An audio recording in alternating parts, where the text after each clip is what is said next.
Iglesia Bautista Misionera del Talar le invita a escuchar el siguiente mensaje que edificará su fe.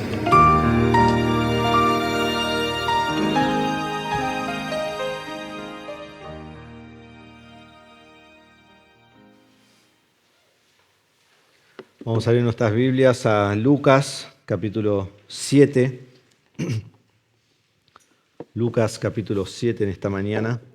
Continuamos con nuestro estudio de la palabra de Dios. Dice así Lucas, capítulo 7, versículo 29. Al oír esto, todo el pueblo y los recaudadores de impuestos reconocieron la justicia de Dios y fueron bautizados con el bautismo de Juan. Pero los fariseos y los intérpretes de la ley rechazaron los propósitos de Dios para con ellos, al no ser bautizados por Juan. ¿A qué entonces compararé los hombres de esta generación? ¿Y a qué son semejantes?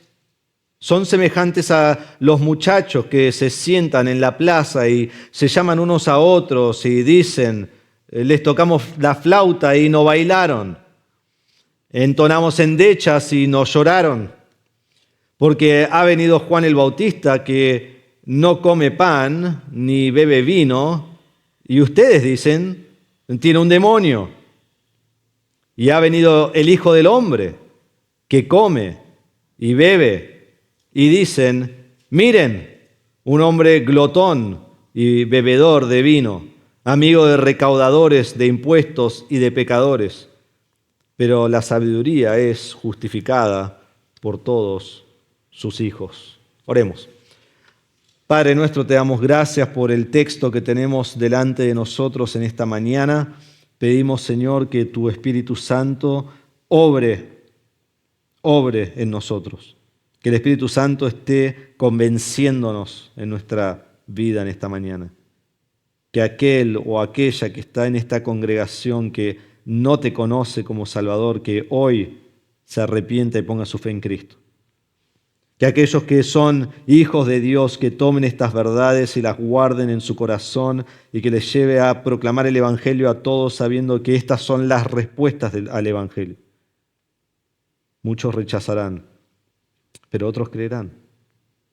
Y pedimos, Señor, que tu palabra hable de forma convincente a nuestras vidas, a nuestra alma, y que siga transformando nuestra manera de vivir. Lo pedimos en el nombre de Jesús. Amén. Toda generación que ha venido y pasado por este mundo es diferente y toda generación enfrenta distintas dificultades. En mi generación, cuando yo era chico, y creo que varios tienen la edad que yo tengo, entonces pueden relacionarse, nosotros nos gustaba salir y jugar, ¿no? Y salíamos por todos lados. Y una de las cosas que jugábamos, aunque sea los varones, era a las bolitas. ¿Quién se crió jugando a las bolitas? Muchos se criaron jugando a las bolitas, ¿no? Y siempre estaba ese que era el queso, que no le pegaba ninguna y perdía siempre, yo.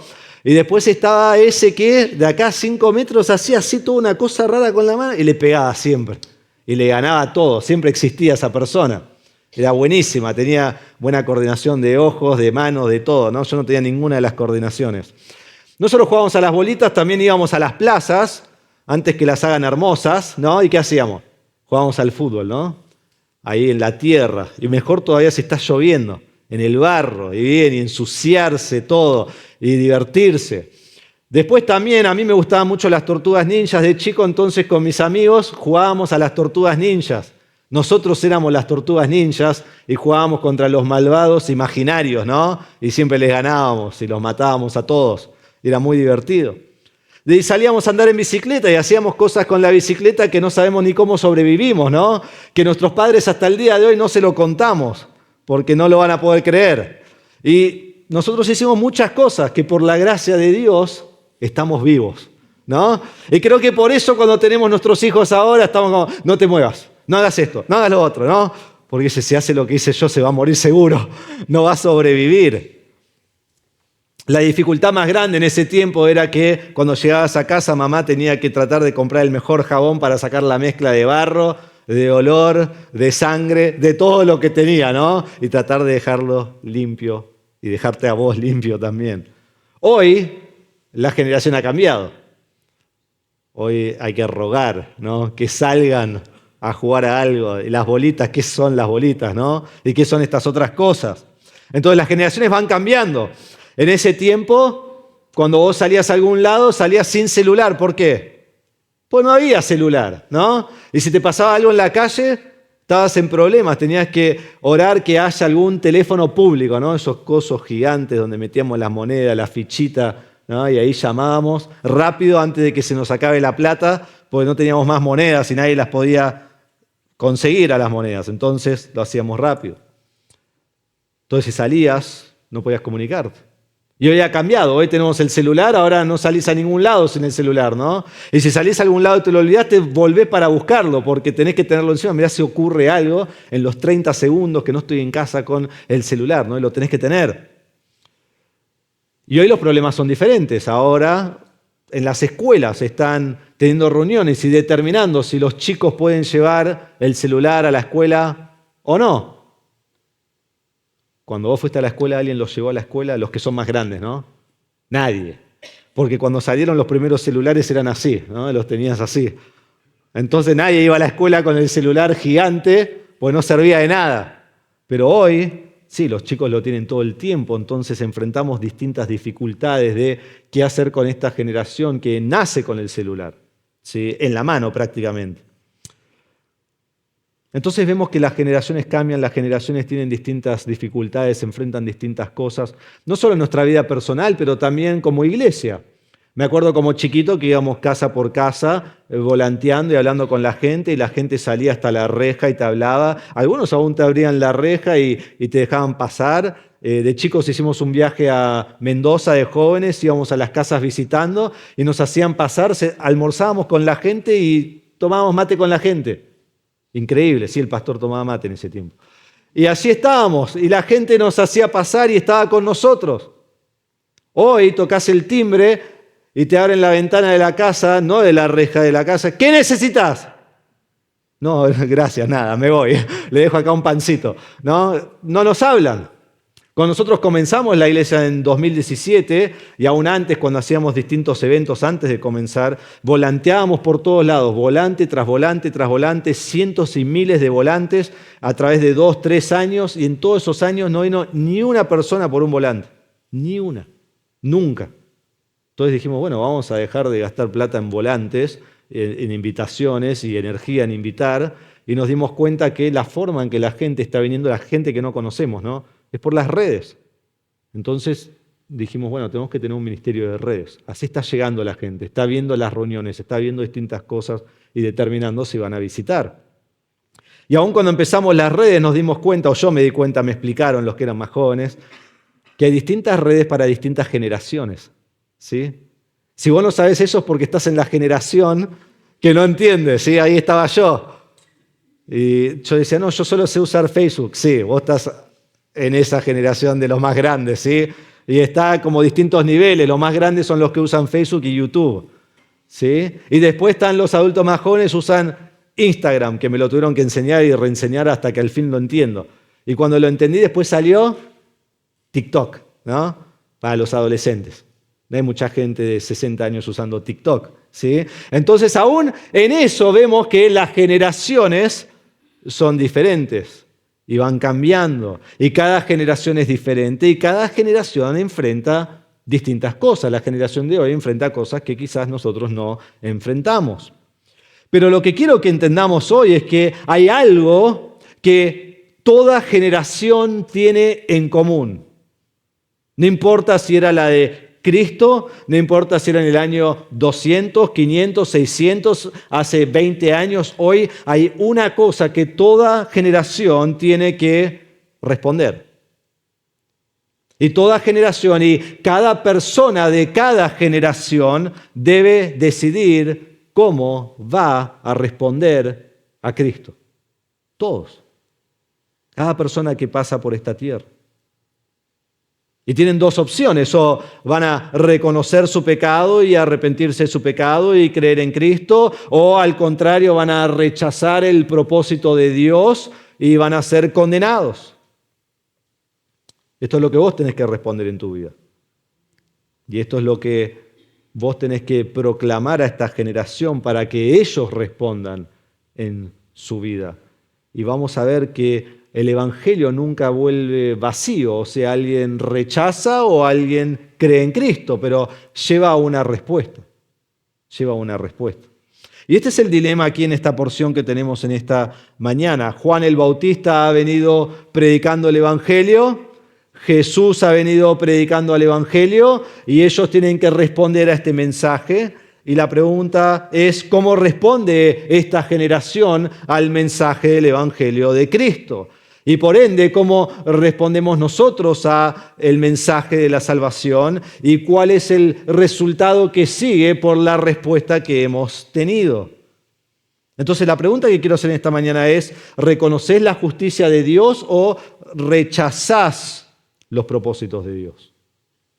Vamos a ver esta respuesta al Evangelio. Lo primero que vemos está en versículos 29 y 30 y es la respuesta absoluta.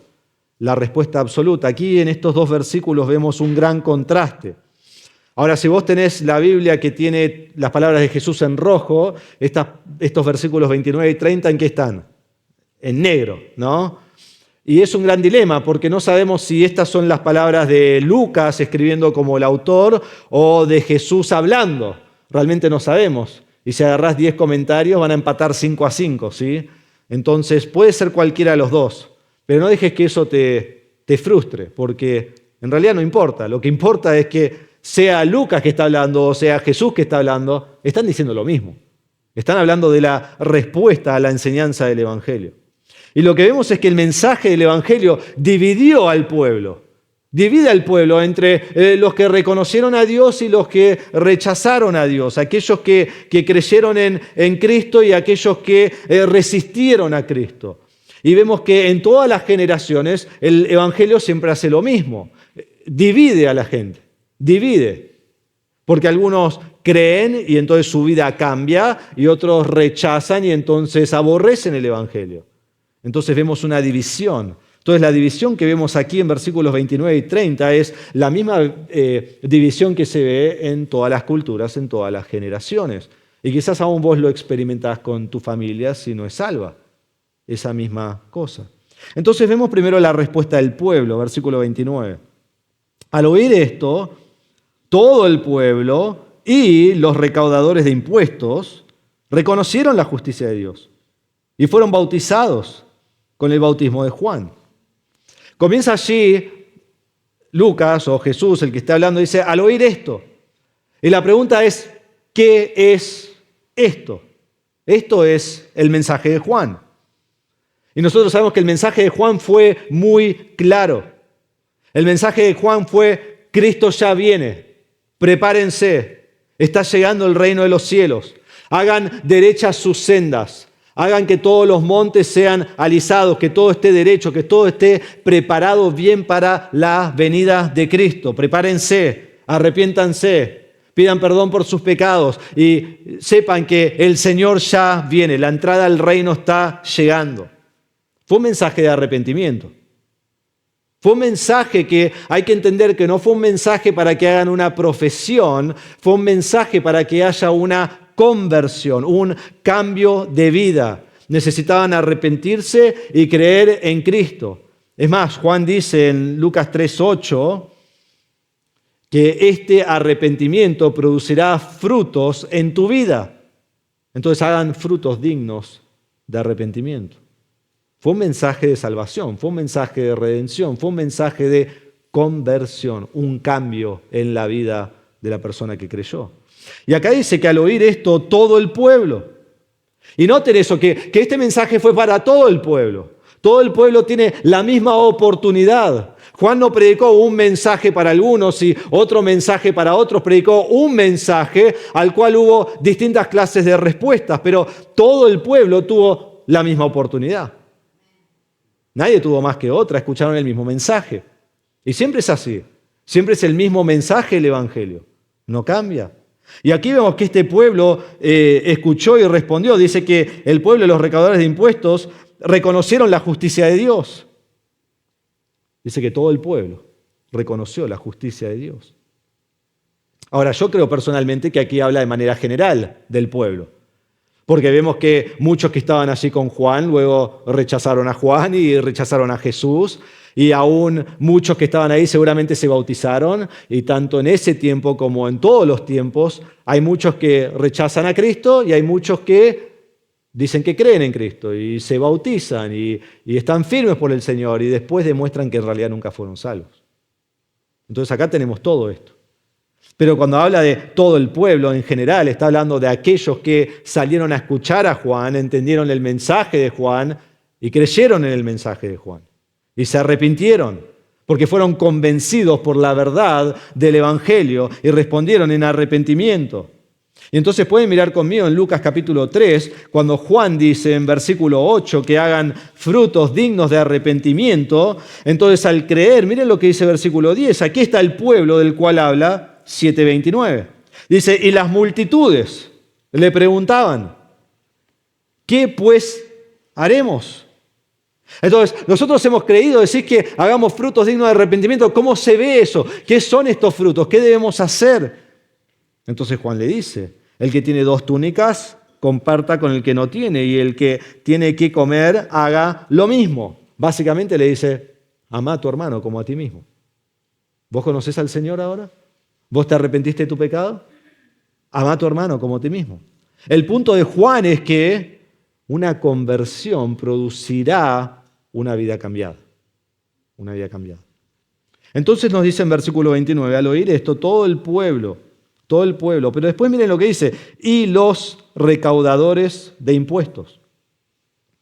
Los recaudadores de impuestos también escucharon el mensaje y respondieron al mensaje. Pero quiero que noten que Lucas hace un grupo separado. Por un lado tenemos todo el pueblo y por otro lado tenemos los recaudadores de impuestos. Los separa. Y yo me preguntaba en la semana, ¿no están en el mismo grupo? O sea, ¿todo el pueblo no incluye a los recaudadores de impuestos como a cualquier otro pecador? Y la respuesta es sí, tiene que incluirlos. Pero Lucas quiere que haya un grupo aparte. Y los expone como separados de todo el pueblo. Entonces, por un lado tenemos el pueblo y después tenemos los recaudadores de impuestos. Entonces, la pregunta es ¿por qué? ¿Por qué hace esto? Y ustedes recuerdan, vimos hace meses atrás, y quizás si no estabas, hoy lo vas a aprender, pero si no lo vas a recordar, que los recaudadores de impuestos eran aquellos que cobraban los impuestos para el Imperio Romano. Y habían distintas clases de impuestos, aquellos impuestos fijos que cobraban la tasa que había que cobrar y eso que cobraban lo mandaban a Roma y allí si tenían alguna ganancia era mínima, casi nada. Pero por otro lado, los recaudadores de impuestos tenían estas tasas que eran más subjetivas. Y con estas tasas tenías tasas de importación y exportación y servicios y peajes y pasaba un extranjero por su tierra y entonces le cobraban una tasa por cada cosa que traía y le cobraban una tasa gigantesca que esta persona no podía pagar. Pero está bien porque en el momento que no lo puede pagar, entonces el recaudador de impuestos dice yo te doy un préstamo, no te preocupes. Pero el préstamo que le da tiene una tasa exuberante, es muy grande. Este hombre nunca lo va a poder pagar. Y entonces, cuando ya tiene el préstamo y ahora lo tiene que devolver con una gran tasa y no lo puede hacer, ahora el recaudador de impuestos lo que quiere hacer es intimidar a esa persona. Entonces, contrata criminales. Y contrata criminales para que los intimiden, contrata criminales para que los golpeen, contrata criminales hasta que lo paga. Los recaudadores de impuestos eran extorsionistas del peor nivel. Y eran entre los judíos los más odiados de Israel. Todos odiaban al recaudador de impuestos.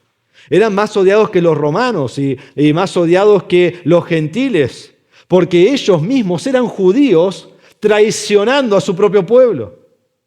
Eran traidores, eran extorsionistas. Y los recaudadores de impuestos, según ellos, nunca podrían ser salvos. Este hombre no puede ser salvo.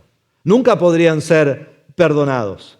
Eran pecadores, eran traidores, eran corruptos. Por eso cuando Jesús tiene un banquete con Mateo, que era un recaudador de impuestos, en Lucas capítulo 5, y entra allí con ellos en versículo 29, con todos los recaudadores de impuestos, los fariseos dicen en versículo 30, dice, los fariseos y sus escribas se quejaban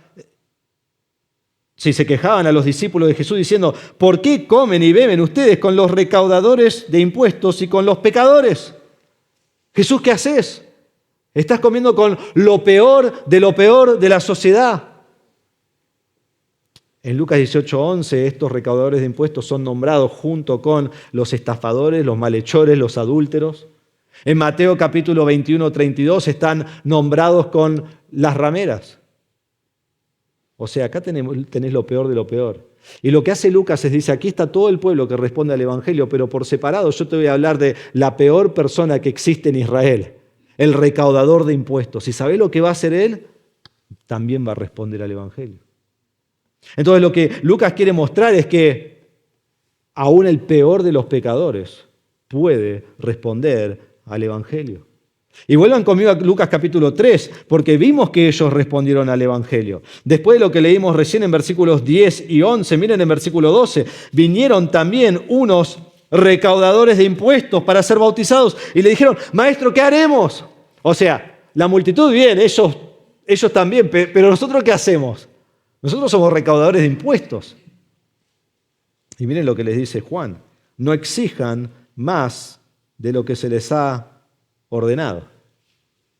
O sea, sean íntegros en lo que cobran. No cobren impuestos de más. Entonces ven que la práctica para la multitud quizás era diferente de los recaudadores de impuestos, pero lo que mostraban los dos casos era frutos dignos de arrepentimiento. Yo fui salvo, mi vida fue cambiada y ahora como recaudador de impuestos ya no exijo más de lo que debo, sino exijo exactamente lo que debo exigir.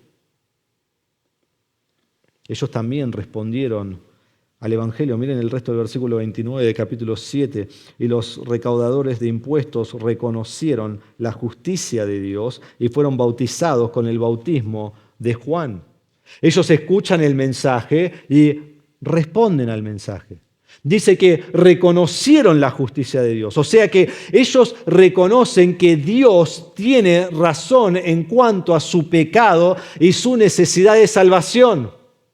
Dicen, es verdad, lo que Dios dice es verdad. Yo soy un pecador y debo arrepentirme y debo creer en Él. Y entonces dice que ellos se bautizaron en el bautismo de Juan. Ahora, ¿cuál era el bautismo de Juan? Era un bautismo de arrepentimiento. Era un bautismo de conversión. Ahora, el bautismo no te hacía arrepentirte y no te convertía, sino que aquellos que se arrepintieron de sus pecados, entonces hubo un cambio interno en su corazón, luego se bautizaron como una señal externa de lo que creyeron. Parecido al bautismo de hoy, pero quiero que noten que el bautismo de Juan era diferente al bautismo cristiano de hoy. Sí, tenemos que entender eso al leer la Biblia. El bautismo de Juan era un bautismo de arrepentimiento esperando la venida del Señor. El bautismo cristiano, que comienza luego de la muerte y resurrección de Cristo, es el bautismo de una persona que confiesa a Cristo como Señor y se bautiza simbolizando públicamente la muerte, sepultura y resurrección de Cristo. Entonces es muy diferente. Ellos miraban adelante a lo que Cristo iba a hacer, nosotros miramos atrás a lo que Cristo ya hizo por nosotros. Pero es muy interesante que en los dos casos el modo de bautismo es el mismo. La palabra baptizo significa sumergir, entonces la única forma de bautizar es sumergir debajo del agua. ¿Qué es lo que hizo Juan? Es lo que haría Jesús, es lo que practicamos hoy. Entonces estos hombres que reconocieron la justicia de Dios fueron bautizados con el bautismo de Juan.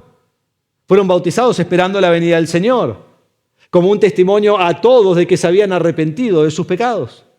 Un autor dice así, me encanta, dice, ellos reconocieron que ante Dios eran culpables y dignos de condenación y que Él estaba plenamente justificado al exigir de ellos la confesión de sus pecados y un verdadero arrepentimiento. No solo de palabras, sino externa y públicamente al someterse al bautismo de Juan.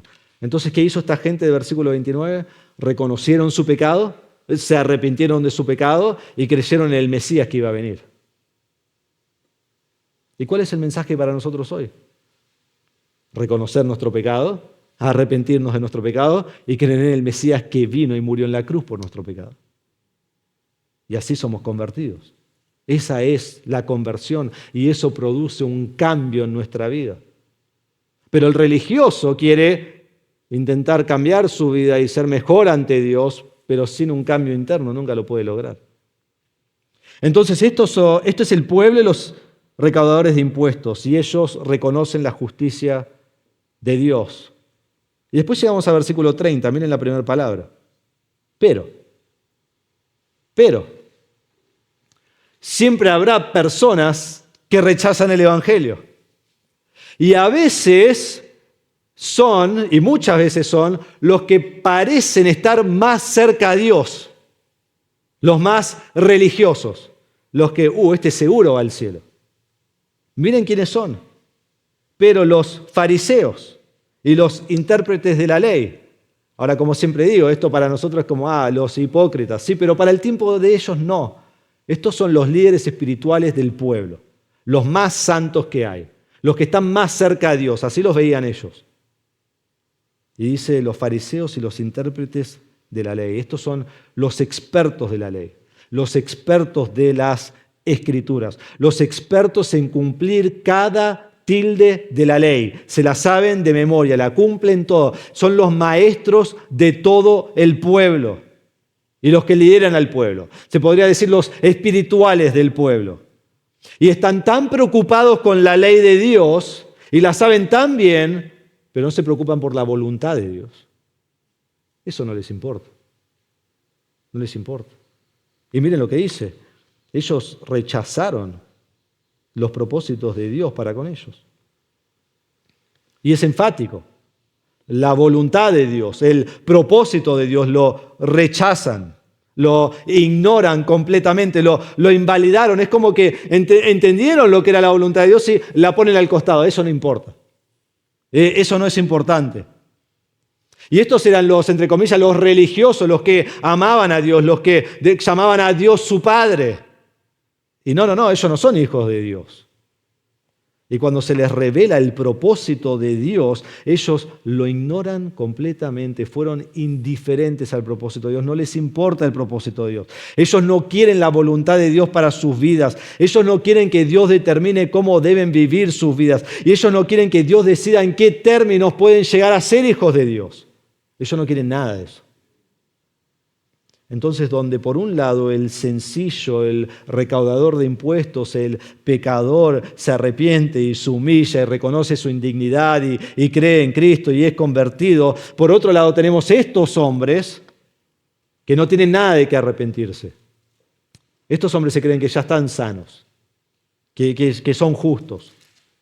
Nosotros leímos en Lucas capítulo 5 cuando los fariseos le preguntan en versículo 30 a Jesús por qué él come y bebe con recaudadores de impuestos. Y miren lo que dice Jesús en versículo 31. Los sanos, y está hablando sarcásticamente, y está hablando de ellos, que se creen sanos, los sanos no tienen necesidad de médico, sino los que están enfermos. No he venido a llamar justos, sino a pecadores al arrepentimiento. Estos hombres eran los sanos, los justos. Estos hombres eran orgullosos y arrogantes y no necesitan arrepentirse. Ellos están bien ante Dios.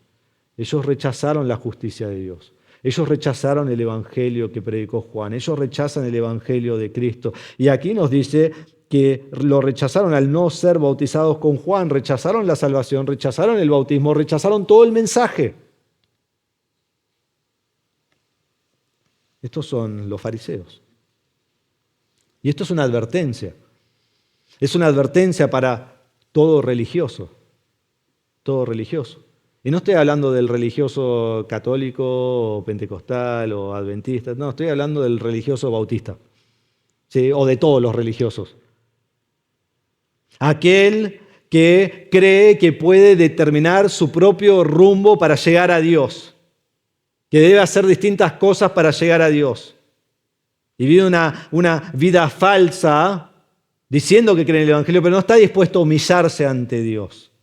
No está dispuesto a reconocer su pecado y poner su fe en Cristo para salvación. No está dispuesto.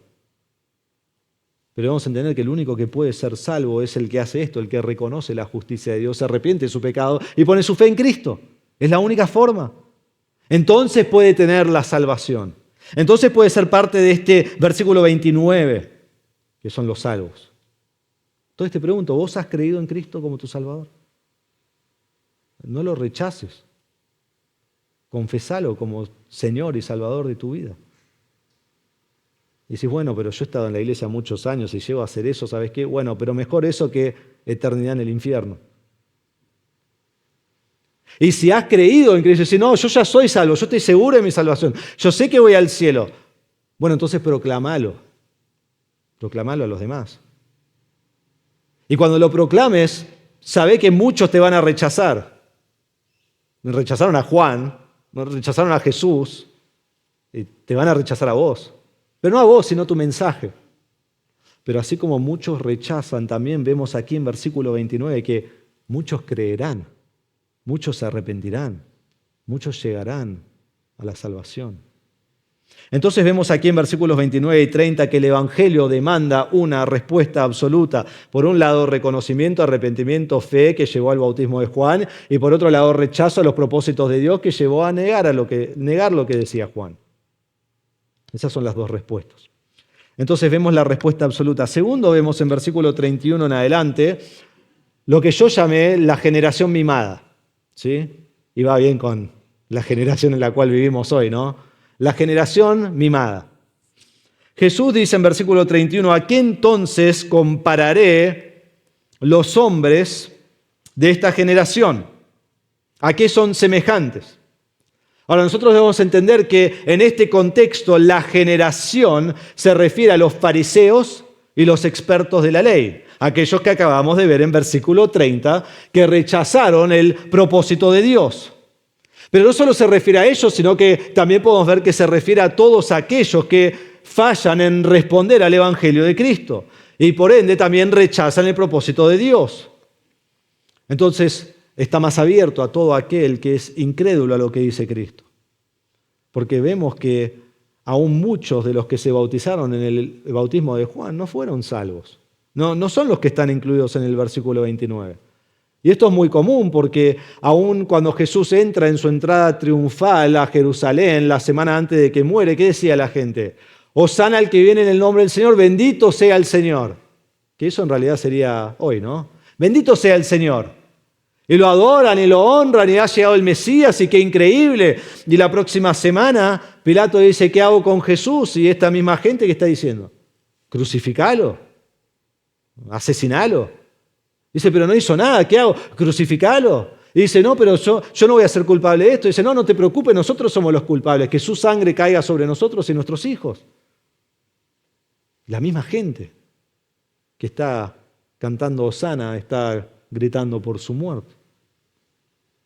Muchos profesantes que luego se revelan como solo profesantes, incrédulos.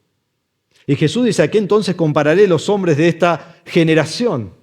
Y debemos entender, cuando estudiamos el libro de Lucas, hice un estudio de este término generación, y cada vez que se usa en el libro de Lucas, habla de una manera, una connotación con expresión negativa. No está diciendo, esta linda generación, no, está diciendo esta generación horrible. Mírenlo, Lucas capítulo 9, versículo 41. Los discípulos fueron enviados por el Señor, ellos quieren echar fuera a un demonio de un hombre, ¿y qué pasa? No lo pueden echar fuera. Entonces, versículo 41, Jesús le respondió, oh generación incrédula y perversa. Una linda generación, ¿no? La del primer siglo, generación incrédula y perversa. En Lucas 11, 29 dice, esta generación es una generación perversa. En Lucas 11:31 dice, la reina del sur, ¿se acuerdan la que vino a visitar a Salomón? Dice, la reina del sur condenará a esta generación. Lucas 11:32, Nínive, ¿se acuerdan Nínive? Que no querían saber nada con Dios, que va Jonás y les predica el Evangelio y ellos se arrepienten y Jonás termina enojado con Dios porque sabía que Dios los iba a perdonar y ellos son perdonados y dice, Nínive condenará a esta generación. Gentiles condenando a judíos. En Lucas 17:25 dice que esta generación rechaza a Cristo. Entonces Jesús dice acá, ¿qué compararé esta generación de incrédulos, esta generación que han escuchado el Evangelio día tras día, vez tras vez, esta generación que vieron todos los milagros, todas las sanidades, todas las expulsiones de demonios, todos los muertos siendo resucitados, esta generación que vio prácticamente a todo Israel ser sano, porque todos venían a él y todos eran sanados? Y que a pesar de todo lo que vieron y que no había duda de que Jesús era el Mesías, Jesús es Dios, Jesús es el Salvador, lo rechazaron. Y Jesús dice, ¿a qué compararé esta generación? Y por extensión hacemos la pregunta, ¿qué son semejantes los hombres de toda generación? Porque nosotros nos podemos sentar y decir, esa generación del primer siglo. Menos mal que la nuestra no es así. No, la nuestra avanzó de lo que era la del primer siglo. Porque nuestra generación también es incrédula y perversa. Pablo habla de la generación perversa, que también habla de la generación de hoy. Y él dice en Romanos 1:29 que esa generación está llena de, y escuchen esto, toda injusticia. Y escuchen y díganme si esta no es nuestra generación. Está llena de toda injusticia, de maldad, avaricia, malicia, llenos de envidia, homicidios, pleitos, engaños y malignidad. Son chismosos, detractores, aborrecedores de Dios, insolentes, soberbios, jactanciosos, inventores de lo malo, desobedientes a los padres, sin entendimiento, indignos de confianza, sin amor, despiadados. Ellos, aunque conocen el decreto de Dios, de que los que practican tales cosas son dignos de muerte, no solo las hacen, sino que también dan su aprobación a los que las practican. Esa es nuestra generación. Conocen el estándar de Dios, conocen la rectitud de Dios, saben la justicia de Dios, entienden todas esas cosas, lo que Dios demanda, y lo rechazan. Y viven como quieren. Y vemos todos estos pecados en nuestra sociedad. Y me llamó la atención esta semana, inventores de lo malo. Porque cuando llegamos a un límite y pensamos, bueno, acá murió, esto es lo peor que pueden hacer, sale algo nuevo. Y algo nuevo. Y es como que inventan nuevos pecados. Porque ya lo otro ya es viejo. Ya es viejo. Y vivimos en medio de una generación torcida y perversa en el cual Pablo nos dice en otro pasaje que debemos ser luminares de Cristo en esta generación. Pero volvemos a la pregunta. Jesús dice, ¿a qué son semejantes los hombres de esta generación? Y la respuesta de Jesús en versículo 32 es a niños mimados. Niños mimados. Lo podemos decir así, niños maleducados. Niños malcriados, niños caprichosos. Lo que decía un autor, lo que llamás el niño de otro y nunca el tuyo, ¿no? Qué malcriado.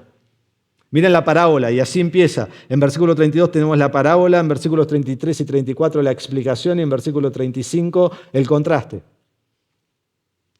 Versículo 32.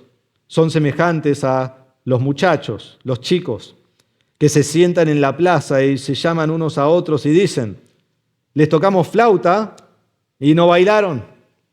Entonamos endechas y nos lloraron. Esta parábola es como, si lo pondríamos en argentino a la parábola, ¿sí? Estos niños son el nene que es el dueño de la pelota, ¿no? Todos sabemos quién es, ¿no? El dueño de la pelota. Es el que tiene que meter todos los goles y el que tiene que ganar, ¿no? Si no, no se juega. Y entonces se arma todo el juego y a él no le gusta cómo se arma el juego, entonces agarra la pelota y dice, no lo vamos a hacer. Hay que hacerlo de otra manera, ¿no? Entonces arman todo el juego diferente para que él sea la superestrella, pero es tan malo el que tiene la pelota, ¿no? Que le va mal y dice, no vamos a jugar. Y no juega. Y esto es algo parecido a lo que tenemos acá. Ahora, nosotros debemos entender que los chicos imitaban a los adultos, ¿no? Y eso entendemos, porque hasta el día de hoy, ¿qué hacen los chicos? Imitan lo que ven y eso juegan en su casa. El año pasado, cuando Emma comenzó el jardín, llegaba a casa y después de 2, 3, 4 días, una semana, puso todas las sillas del comedor en ronda. Y adelante de las sillas, se ve que se sientan en el suelo, ¿no? Tienen las sillas, se sientan en el suelo. Adelante puso todos los peluches y les empezó a explicar el juego que iban a hacer y las instrucciones y a retar a los distintos chicos, ¿no? Que son siempre retados. Y después empezó a jugar al pato ñato. Y el amiguito verdadero, pero en este caso imaginario, salía a correr y ella lo seguía. Y me obligaba a mí a cantar el huevo podrido con ella. Y después teníamos que elegir qué chico salía a correr y ella lo iba a buscar y se iba a la cocina y volvía y jugaba a eso. ¿Por qué? Porque es lo que vio. Entonces ella lo imitaba. Y hoy en día también vemos, yo lo veo porque mi hija es chiquita y juega con los demás chicos, ¿no? Y juegan a la familia. Y cuando juegan a la familia, alguno tiene que ser el padre, la madre, los chicos. Y me doy cuenta que siempre todos quieren ser la madre. ¿Y saben por qué? Madres, porque mandonean al chico. Entonces cuando vos tenés 5 años, el otro tiene 5 años, podés ser la madre, lo podés mandar a donde quiera. Entonces se pelean para ser el padre, ¿no? Y así juegan. Y ustedes lo ven, los que tienen chicos, ven cómo imitan y cómo juegan y a veces imitan algo que decís, ese soy yo. No, qué desastre, ¿no? Pues pasa también. Bueno, los chicos en este tiempo también imitaban a aquellos que eran adultos y ellos iban a jugar a la plaza. En este caso nos dice que iban a las plazas. Ahora las plazas no eran como hoy, la plaza era lo que se llamaba en griego la agora, y la agora era un lugar donde estaba el mercado, donde vendían y compraban distintas cosas. Pero los días que no había mercado, allí iban los chicos y jugaban. Y según este pasaje nos dice que ellos, jugando, imitando a los padres, jugaban 2 juegos. Un juego era el de casamiento y el otro juego era el de una procesión fúnebre, un funeral, un velorio, algo de eso. Entonces imitaron estos 2 juegos que ellos hacían. Entonces Jesús dice, aquí están los chicos y comienzan este juego, el juego de casamiento. Y el juego de casamiento era un juego de alegría y de gozo. Y entonces un grupo de chicos comienza a tocar la flauta. Y ellos están tocando la flauta. Donde el segundo grupo tenía que empezar a bailar de acuerdo a lo que tocaban en la flauta. Y esto es lo que hacían en los casamientos. Pero el segundo grupo no quiere jugar. No quiere estar alegre. Se ve que está de mal humor. Y entonces comienzan a tocar la flauta y son indiferentes. Y no quieren jugar y tienen mala actitud y arruinan el juego. Y dicen, no, qué gozo, no queremos eso. Entonces, ¿qué hacen los chicos? Dice, entonces, después de esto, entonamos endechas. Entonces, ¿qué hacen? Guardan la flauta y dicen, bueno, vamos a jugar al velorio, al funeral. Y entonces empiezan a cantar canciones tristes. Y lo que hacían en el velorio era eso, cantaban las canciones tristes y después otros eran contratados para llorar y para lamentarse. Entonces guardan las flautas, comienzan a cantar estas endechas y cuando las cantan, el segundo grupo dice, no, tampoco quiero jugar a eso. ¿No? Es el caprichoso que nunca está satisfecho con nada. ¿Sí? Entonces no quieren llorar tampoco. Son unos malcriados. No quieren jugar a nada. Y sea que el juego sea un casamiento de festejo y alegría y todo lindo, no quieren jugar. Y decir, bueno, entonces para vos voy a hacer algo triste, horrible, agobiante. No, tampoco queremos jugar. No queremos jugar a nada. Malcriados, caprichosos, nada los satisface. Entonces esa es la ilustración. Y para ellos hubiera sido obvio porque no se lo tendrían que explicar, ¿no? Ellos lo hubieran visto, hubieran sabido. Entonces, versículo 33, tenemos la primera parte de la explicación. Y este es el comportamiento de esta generación del primer siglo y también de la generación de hoy, pero específicamente el primer siglo. Entonces viene Juan, dice versículo 33, porque ha venido Juan el Bautista, que no come pan ni bebe vino, y ustedes dicen, tiene un demonio. El comer pan y el beber vino habla del estilo de vida. ¿Sí? No habla de vivir en pecado, sino que habla de vivir con la sociedad, de acuerdo a la sociedad. Como que nos juntemos y comamos un asado. ¿Sí? Es alguien que vive de acuerdo a la sociedad. Entonces habla de Juan y de su estilo de vida. Y Juan vino al mundo y Juan se va al desierto y Juan está totalmente desconectado de la sociedad. ¿Sí? Él no entiende nada de la sociedad. Es como una vez me acuerdo que nosotros estábamos viajando a Estados Unidos y cuando llegamos salió todo esto que ahora es normal acá en Argentina, pero en ese tiempo no, que era cómo usabas la tarjeta. La última vez que yo había estado en Estados Unidos, vos agarrabas la tarjeta y la pasabas, ¿sí? Y allá lo hace el que compra, que acá también ya lo hace hoy así, pero antes no. Entonces pasabas la tarjeta, entonces llego ahí al aeropuerto y voy a comprar algo y es en Miami. La gente de Miami no es tan amable, ¿sí? Es así. Y estoy ahí en Miami y me dicen, bueno, insertar la tarjeta. Yo estoy como, ¿qué es insertar la tarjeta? Entonces la paso a la tarjeta en la máquina. No la pases, insertala, me dice. Bueno, y la paso de nuevo, ¿no? Me quería matar. El hombre da toda la vuelta, bien enojado, agarra mi tarjeta y en la máquina hay una parte donde la podés insertar, ¿sí? Pero eso era nuevo, yo no lo conocía. Y la inserta y me mira como, ¿de qué pozo saliste? ¿Abajo de qué roca estuviste viviendo? Esto hace 10 años que lo hacemos. Yo no tenía idea. Y pasa, ¿no? Pasa eso todo el tiempo. Y anda a otro país y te va a pasar, te van a mirar como este más raro. Bueno, así era Juan el Bautista. Él está en el desierto. Todos están comiendo pan y ¿él qué está comiendo? Langosta, miel silvestre. Si nadie más está comiendo eso. Él se está vistiendo de pelo de camello y un cinto de cuero y él vive en el desierto. Y quizás, no sabemos con toda seguridad, pero quizás era nazareo de nacimiento, porque dijo que no iba a tomar nunca vino jamás. Y entonces él está totalmente separado de la cultura. Él no entiende la cultura. Su manera de vivir es extraña, su alimento fue raro y su vestimenta no ganó ningún premio de nada. Aunque más pienso en su vestimenta, hoy ganaría muchos premios, ¿sí? Porque hay vestimentas muy raras y ahí estaría él ganando el premio. Pero bueno, además de eso, es un hombre ajeno a la sociedad. Es diferente de la sociedad. Y su mensaje fue como una endecha. Fue como un velorio, un funeral.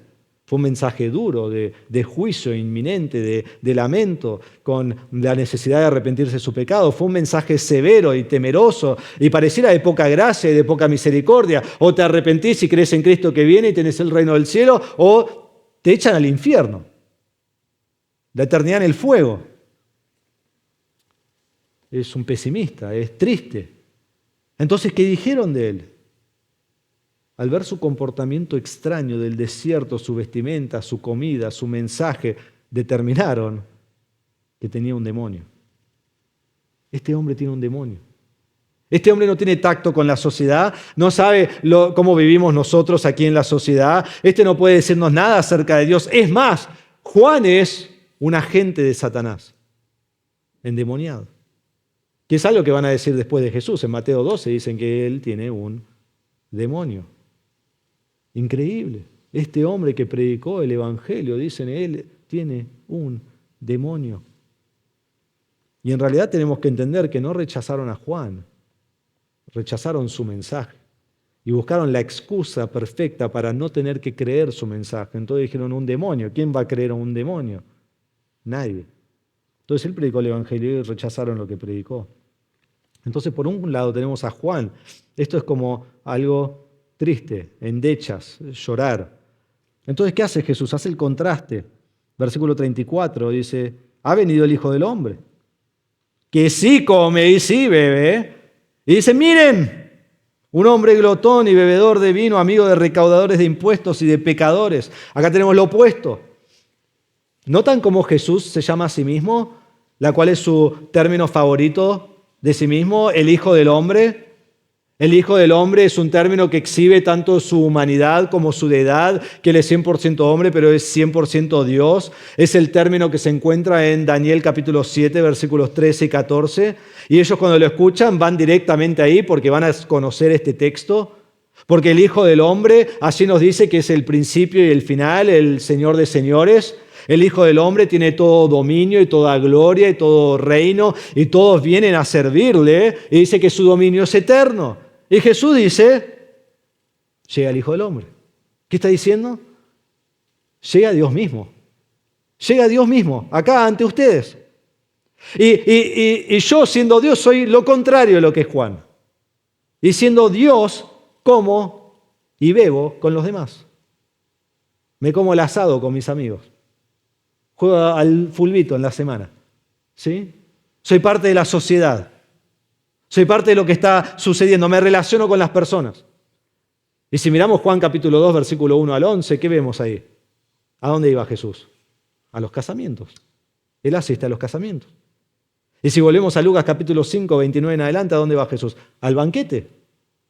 Entonces Jesús es todo lo opuesto de Juan. Jesús disfruta de los casamientos, disfruta de los banquetes, disfruta de la sociedad. Él come y bebe con los demás. El ministerio de Juan es como un velorio, triste, endechas, tiene un demonio, dicen. El ministerio de Jesús es como un casamiento, y dijeron, aquí en versículo 34, un hombre glotón, un hombre bebedor de vino. O sea, un hombre pecaminoso. Y no solo eso, un hombre que es amigo de recaudadores de impuestos, de lo peor de la sociedad. Mírenlo, se junta con pecadores. Entonces lo que vemos es que los estilos de Juan y Jesús no podrían ser más opuestos. No podrían ser más opuestos. Y rechazaron a los dos. Juan cantó endechas y la generación no lloró. Y Jesús tocó la flauta y la generación no bailó. Los estilos no fueron el problema. Y eso es lo que Jesús les quiere mostrar. No fue el problema el estilo. Juan fue un predicador de juicio llamando al arrepentimiento, se mantuvo separado de la sociedad, lo rechazaron. Jesús fue un amigo de pecadores, misericordioso, con gracia, sanó a todo el mundo, trajo toda clase de bendición, lo rechazaron. La generación no rechazó los estilos, sino que la generación rechazó el mensaje del Evangelio. Juan debe ser más abierto y debe ser más agradable, no tan severo. Jesús es demasiado mundano, tiene mucho gozo con los recaudadores de impuestos. Está así uniéndose a la disipación de los pecadores. No, el verdadero tema es que rechazaron el Evangelio de Cristo. Rechazaron el mensaje. Los dos fueron rechazados por una generación con un corazón duro contra el Evangelio. Y quiero que entendamos que el ministerio, el estilo del ministerio no es el problema, es el mensaje de salvación. Y en cada generación van a haber personas perversas, personas mimadas, malcriadas, que responden al Evangelio de la misma manera que acá. En nuestra generación hoy. Y entonces dicen, por ejemplo, ellos siempre predican acerca del infierno. Siempre condenan a todos al infierno. Ellos son tan legalistas. Dicen que si seguís a Jesús tenés que cambiar tu vida y tu forma de vivir. Ellos dicen cosas extremas como que no se puede vivir en fornicación y adulterio. Hermanos, todas estas cosas hemos escuchado acerca de nuestra iglesia. Entonces, ¿qué hacen los predicadores? Cambian sus iglesias. Y lo he visto vez tras vez tras vez. Dicen esto, ahora ya no hay mención del pecado y del infierno. Ahora todos son buenos y van al cielo. Ahora no importa cómo uno vive. ¿Sabés que Dios te acepta tal como sos? A Él no le importa. Eso dicen. Como dije la semana pasada, ya no hay predicación de la palabra, ahora son charlas culturales. Y el púlpito lo sacamos, que en realidad no hay nada en el púlpito que sea bueno o malo. Pero lo sacamos, ponemos una mesita, ponemos una silla, le ponemos un mate al pastor y que nos dé una charla. Y toda la reunión está guiada para satisfacer a esta generación incrédula. Porque no queremos ofender a esta generación perversa y maligna con el Evangelio. ¿Y saben lo que pasa? La generación responde de la misma manera. Pero lo malo es que ahora ni siquiera escuchan el Evangelio. Ahora la iglesia deja de ser lo que debe ser. Porque la iglesia ha acudido a la generación perversa y maligna. Y la generación perversa y maligna viene mientras tiene el show y todo, y si le demandás algo se van igual. Pero pasa vez tras vez tras vez. Y debemos entender que el incrédulo siempre buscará una excusa para no creer el Evangelio de Cristo. Entonces quizás dicen, la iglesia es muy dura contra el pecado. No puedo ir ahí. Y otro viene y dice, la iglesia le falta dureza hacia el pecado. Y después uno dice, la congregación no es muy amigable con la sociedad. Y después viene otro y dice, la congregación es demasiado amigable con la sociedad. ¿Por qué se juntan tanto con eso? La iglesia se enfoca demasiado en la enseñanza y no la práctica. Y después otro dice, la iglesia se enfoca mucho en la práctica y no la enseñanza. La iglesia es muy legalista, la iglesia es muy liberal. Porque no hay forma de complacer al pecador. Nunca están satisfechos. Rechazaron a Juan, rechazaron a Cristo, rechazarán nuestro mensaje. Es normal. Entonces no vamos a cambiar el estilo de la iglesia, el estilo de la predicación, el estilo de lo que dice la palabra de Dios, porque eso no lo salvará. Lo único que salva al pecador es el mensaje no adulterado de la palabra de Dios. El mensaje verdadero del Evangelio de Cristo. Entonces el problema no es el estilo, ni la iglesia, ni el predicador. El problema es que el hombre no se quiere humillar bajo la mano de Dios. Pero después vemos versículo 35. Aquí tenemos otro pero, como el de 30, pero al revés. Pero la sabiduría es justificada por todos sus hijos. Un contraste a esta generación perversa y maligna, esta generación de la cual habla Cristo, que es mimada. Esto aquí en versículo 30 no son los niños mimados, no son los niños que desprecian a Dios, son niños sabios que aceptan la salvación de Dios. Es todo lo opuesto. Los niños de sabiduría son aquellos que son justificados por su fe en Cristo. Es como lo que le decía Pablo a Timoteo. Recuerdan en 2 Timoteo 3:15 que desde la niñez has sabido las Sagradas Escrituras que te pueden hacer sabio para la salvación, mediante la fe en Cristo Jesús. A pesar de la generación perversa, la predicación del Evangelio siempre tendrá su resultado. Amén, gloria a Dios. Las personas serán salvas. Y hermanos, nosotros aquí reunidos somos fruto de esa verdad. ¿Por qué estamos acá? Porque hemos creído en Cristo. Porque el Evangelio nos ha salvado y nos ha transformado.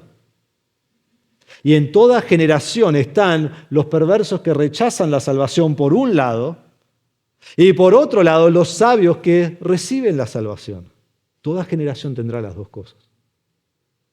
En 1 Corintios 1:18 Pablo habla de esto, dice, porque la palabra de la cruz es necedad para los que se pierden, pero para nosotros los salvos es poder de Dios. Y luego más adelante dice, para los llamados, tanto judíos como griegos, Cristo es poder de Dios y sabiduría de Dios. Y eso es lo que dice Jesús acá. Entonces, ¿qué es el Evangelio para vos? ¿El Evangelio de Cristo es necedad? Nunca podría creer eso. ¿O es salvación? Gracias a Dios por toda la bendición que tengo de ser un hijo tuyo. Entonces vemos en este pasaje que el Evangelio produce una de dos respuestas. O reconocimiento de pecados y sabiduría que lleva a la salvación, o rechazo del propósito de Dios que lleva a la condenación. No hay un punto en el medio, nadie puede estar en el medio. Lleva a uno o dos lugares. Entonces te pregunto, ¿cuál será tu respuesta al Evangelio?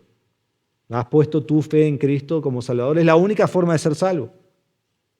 ¿Escuchás el Evangelio y ponés excusas de por qué no creer en Cristo? ¿Escuchás el Evangelio y rechazás el propósito de Dios? Tengo memorizada toda la Biblia, pero no, el propósito de Dios no quiero. ¿Escuchás el Evangelio y decís, Juan tiene un demonio? Jesús es un hombre glotón y bebedor y amigo de pecadores. La Iglesia Bautista del Talar siempre enviando gente al infierno y determinando cómo debiéramos vivir. No pongas excusas. Reconoce tu pecado. Cree en Cristo como tu Salvador. Sé un hijo de sabiduría que es salvo por medio de la fe en Cristo. Pero eso es si no has creído en Cristo, te ruego a que creas en Cristo. Si conoces al Señor, predicá el Evangelio a otros. Predicá el Evangelio a otros. Y cuando predicás el Evangelio debes saber que muchos van a rechazar el mensaje. Muchos lo van a rechazar. Rechazaron a Juan, el hombre más grande hasta su tiempo. Rechazaron a Jesús, el creador del mundo, Dios mismo que vino a la tierra. Te van a rechazar a vos. Pero no te preocupes. Estás en buena compañía. Ahora, no salgas y te agarres a las piñas con la gente, ¿no? Y decís, sí, me peleé, me gritaron, bien, me rechazaron como a Cristo. No es eso lo que queremos hacer. Trata de persuadir a la gente que conozca al Señor. Comunicarle el Evangelio con amor, que sean salvos, que tengan la vida eterna, que sean hijos de Dios. Pero cuando te rechazan, ¿sabés que no te rechazan a vos? rechazan a Cristo, rechazan el Evangelio. Y mientras no les prediques te van a amar, pero cuando les prediques te van a aborrecer. Pero que no te desanime, seguí predicando, porque en versículo 35 tenemos una promesa: otros escucharán el Evangelio y otros creerán en el Evangelio. Y no sabemos quiénes son. Entonces tenemos que seguir predicando, porque ellos van a reconocer su pecado, se van a arrepentir de su pecado y van a creer en Cristo para salvación. Y para ellos el mensaje de salvación será sabiduría para justificación. Entonces seguir predicando en esta generación perversa y torcida, porque necesitan el Evangelio. El mundo necesita el Evangelio, el mundo necesita la salvación.